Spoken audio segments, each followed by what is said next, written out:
Les résultats de la politique monétaire expansionniste du Japon pourraient dépasser les attentes. L'impression massive d'argent pourrait stimuler l'inflation et faire en sorte que le yen perde une partie de son attrait en tant que valeur refuge. Yohei Lam, Forex Crunch.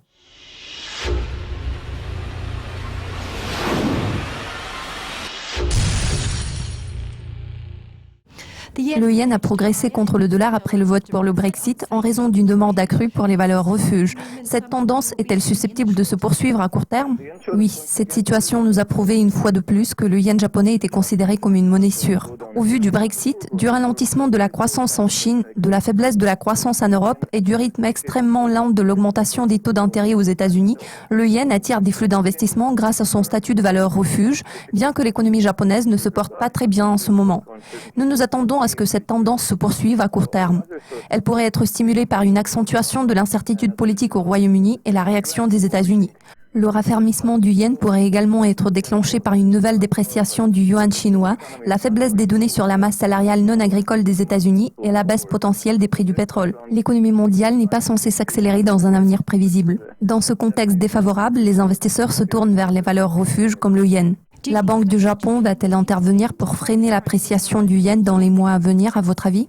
Il semble que la Banque du Japon soit déjà intervenue pour stabiliser sa monnaie le 24 juin.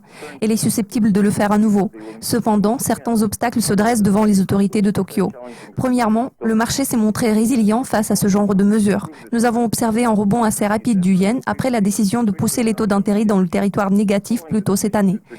Il sera plus facile pour la Banque du Japon d'intervenir après le renversement, sinon la stabilisation de cette tendance. Bien évidemment, il est toujours plus facile d'attraper un couteau qui tombe et donc il est plus facile de suivre la tendance.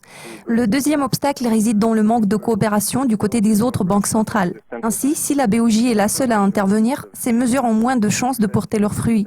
Il faut que d'autres banques centrales soutiennent cette initiative, en particulier les États-Unis. L'ampleur du ralentissement courant du commerce japonais n'est pas la même que les conséquences tragiques de la catastrophe naturelle survenue en 2011. À cette époque, nous avons observé une coopération étroite et rapide à l'échelle internationale. Je prévois de nouvelles interventions de la part des banques centrales, mais elles sont censées être opportunistes et limitées. Par conséquent, leur effet ne sera que temporaire. Le jour où nous avons découvert les résultats du référendum, le dollar a chuté de 0,3% par rapport au yen. Quelles sont vos prévisions financières à long terme sur cette paire de devises? À long terme, la paire dollar-yen pourrait s'éloigner de sa configuration actuelle qui est fortement tributaire du sentiment d'aversion au risque ou d'appétit pour le risque des investisseurs. Pour le moment, le yen a tendance à se renforcer quand les nouvelles se détériorent et commence à se déprécier lorsque les marchés deviennent plus calmes.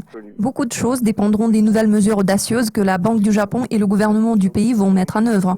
Le ratio de la dette au PIB du Japon est d'environ 230%, ce qui est plus élevé que le ratio de la Grèce. Le Japon étant la troisième plus grande économie au monde, il semble que personne ne s'inquiète du fait que le pays ne remplit pas ses obligations. La décision de ne pas reporter la prochaine augmentation de la taxe de vente témoigne de ce que le gouvernement japonais ne ressent pas l'urgence de lutter contre cette dette.